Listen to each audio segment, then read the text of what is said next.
People were outraged.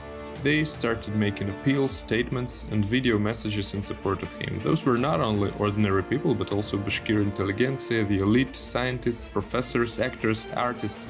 The fate of Bashkirs is very similar to the fate of Ukrainians.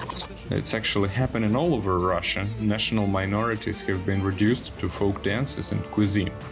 Hello and welcome to Ukraine in Flames, a special project by Ukraine Media Center and NGO Euro-Atlantic Course, and I'm your host, Miroslava Yaremki. The recent mass protest in Bashkortostan rallying in support of imprisoned activist Fail Alsynov have highlighted a clear reality. Russia's existence is shaped not only by expansion, but also by the assimilation of indigenous peoples. Despite skepticism in Ukraine regarding the Bashkir protests, many Bashkirs have bravely spoken out against national oppression in the Russian Federation. Bashkir women are even urging men involved in the war against Ukraine to come home and defend their own people and not Putin.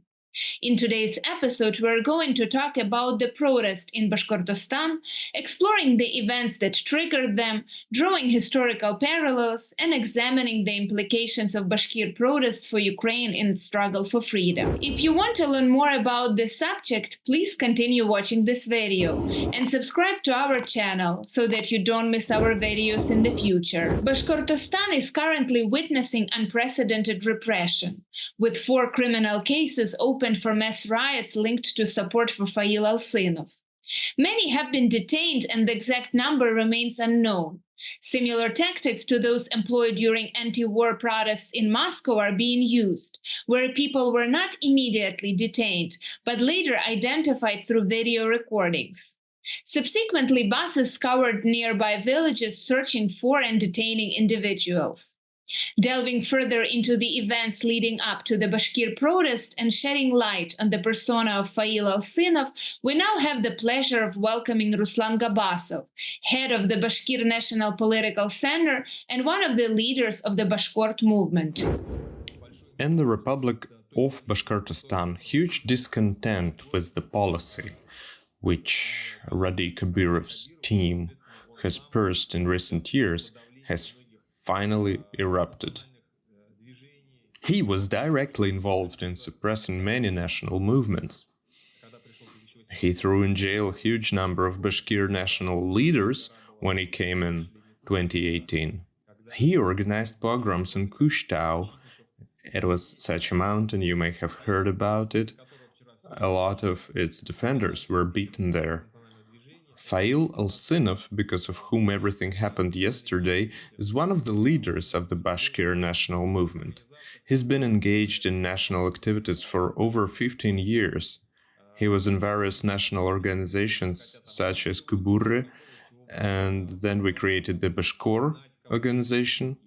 The organization was eventually recognized as extremist, although there was nothing like that in it. We never called for, let's say, driving someone out of the republic or to seceding. There was nothing like that, but we were recognized as extremists because we were unwanted, because we were very popular in the Republic of Bashkortostan. Our organization had 18 branches throughout the republic in different districts, and we had several thousand of supporters. We had more than 60,000 subscribers.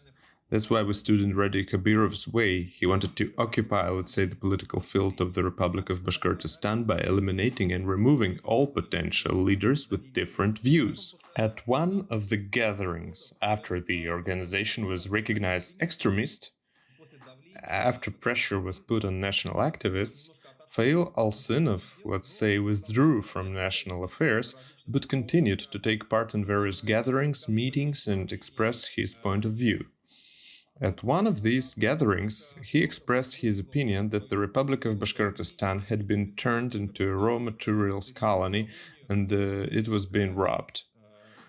Our republic is very rich in national resources. We have a lot of gold, oil, copper, etc. Various organizations, non-republican, non-local companies, come to us and, with the help of corrupt officials, extract this gold. They hire illegal immigrants from Central Asia, the Caucasus, hire non-locals, but they don't hire locals. This, of course, caused discontent. So people gathered and expressed their discontent.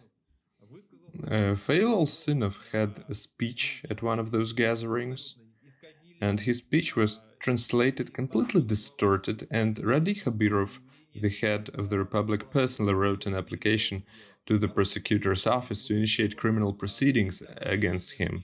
People were outraged. They started making appeals, statements, and video messages in support of him. Those were not only ordinary people, but also Bashkir intelligentsia, the elite, scientists, professors, actors, artists, former politicians who saw the injustice. I say again, Fail Alsynov is very popular. About 5,000 people came to the first trial to support him. Of course, the authorities were dumbfounded. They didn't know what to do, and they weren't ready for this. There weren't enough security forces there at the time. They decided to dampen the protest mood and shifted the trial from January 15th to January 17th. The repressions began.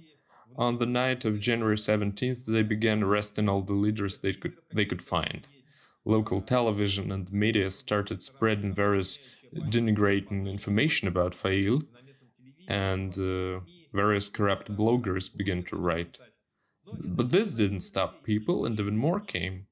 And not only that, they wanted to sentence him to 4 years in a general regime colony, a settlement colony, or rather they asked for it, but they gave him a harsher sentence, 4 years in a general regime colony. Of course, it outraged people, and the protests, which you have all seen, began. The choice of the indictment shows how much Moscow fears the rise of separatist sentiments in the regions. This assumption is also confirmed by the brutality with which military forces suppressed a protest in Bashkortostan, where the demonstrators responded with nothing more than snowballs. Director of the Analytical Center Ukrainian Studies of Strategic Research and junior sergeant of the 5th Separate Assault Brigade Yuri Syrotiuk will elaborate more on that. Although Ukraine was once a colony of the Russian Empire, now it is fighting for its freedom. And we understand how important it is for other nations to gain independence and freedom. And they have right to it. The fate of Bashkirs is very similar to the fate of Ukrainians. They were never conquered by Russia, they had equal treaty relations with it. And the Bashkirs, like the Ukrainian Cossacks, had the status of free soldiers who performed military functions on a contractual basis. This is a very freedom-loving people who constantly fought for their independence and started dozens of uprisings. Russia is well aware of this and therefore fears them. Russia is even trying to privatize Bashkir heroes. It is because the Bashkirs are warrior people that Russia is sending them to be slaughtered in Ukraine. They are now suffering the heaviest regional and ethnic losses in this massacre arranged by Russia not only for Ukrainians in Ukraine, but also for its own peoples. Because look, now Russia has again revived the tactics of meat assaults, and one of Russia's tasks in this war, surprisingly, is to destroy all possible centers of resistance on the territory of Russia. Russia is trying to slaughter these peoples, and we understand what Ruslan has said. In order to defeat this monster, solidarity and coordination of different peoples is needed. Russia offers death to the Bashkirs in Ukraine. We offer life to all other peoples, and I support that. And I support what Ruslan Gabbasov has said. Ukraine should give the Bashkirs the opportunity to create a prototype of the National Liberation Army, similar to other national battalions in Ukraine, which are fighting for their liberation, for our and their freedom, rather than for enslaving someone. For example, similar to the Chechen battalion, similar to the Siberian battalion, which united the peoples of Siberia and Ukraine to defend their land, to gain their independence, and to prevent the brutal exploitation of their natural resources. Because what do the peoples enslaved by Russia get? They receive a harsh robbery of their territories. For example, they live in areas rich in natural resources like oil, gas, gold, and diamonds. These resources are stolen from them, and they live as poor beggars of the empire. The political upheaval in Bashkortostan threatens the Putin regime with much more destructive consequences than scattered anti-war protests. Because in the regional focus, the problems are closer and feel more painful. This means that sooner or later people will understand that it is worth fighting for their truth. Bashkortostan proved it. Rejection of the central government may become a general trend of various protest groups in the regions of the Russian Federation. In this way, a cumulative effect can be achieved, which shapes Russia's global agenda, the change of the political regime. More on that, please welcome the correspondent of Army Inform, Yevhen Buket. Bashkirs really need support at all levels, including at the level of the Russian Federation itself. Because all national republics in Russia, that is, parts of historical Bashkortostan in particular, were separated from the current Republic of Bashkortostan, and thus Bashkortostan ended up in an enclave. That is, it is a state within a state that does not have any border with any other country in the world. That is, it is surrounded by Russia and accordingly controlled by it. In addition, an artificial problem of confrontation between Bashkirs and Tatars has been created in Bashkortostan since the early 2010s. And in this case, Moscow acted as if it were an arbitrator and tried to show its supremacy over these movements. However, if we look at the history of the Bashkir people, Ruslan Gabbasov was absolutely correct in saying that there are only two peoples in Russia today, the Chechens and the Bashkirs, who have rebelled and waged wars against the Moscow colonizers. There were 8 major national liberation uprisings in the history of Bashkortostan. And moreover, if we talk about agreements and treaties, the Bashkirs signed agreements with Ivan IV, Peter I, Lenin, and Yeltsin. These were 4 agreements, 4 treaties on the voluntary accession of Bashkirs to Moscow. But after signing these treaties, Russia or Muscovy immediately violated them, that is, tried to seize resources and tried to exterminate the population. And many Bashkir clans rose to fight and never allowed these treaties to be broken completely.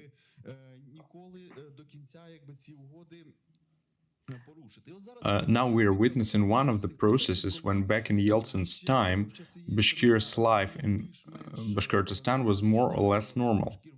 When Putin came, Bashkirs were ousted from all key positions, from the economy, from many areas of life. It's actually happening all over Russia. National minorities have been reduced to folk dances and cuisine.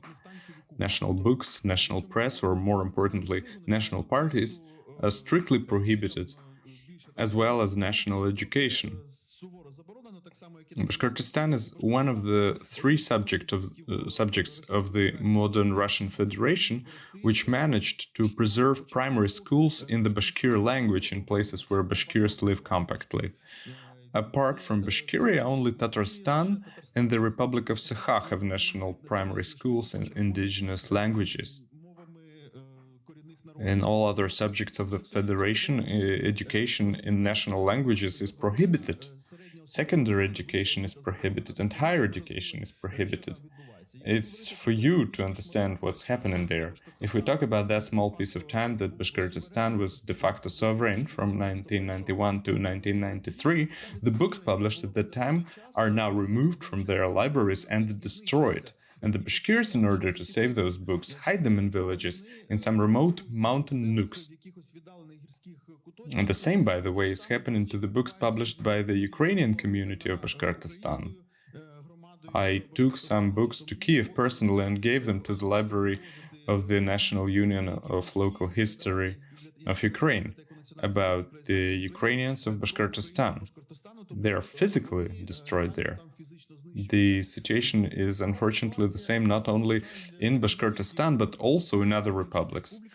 Small nations, national minorities, are true minorities there. Every day, Moscow pursues a policy of assimilation and dehumanization of these indigenous people. You've been watching a special project by Ukraine Media Center and Euro-Atlantic course dedicated to the Russian-Ukrainian War, Ukraine in Flames. In the description under this video, you can find information on how you can help Ukraine fight Russian aggression. If you find our work useful, please like and share this video. Slava Ukraini!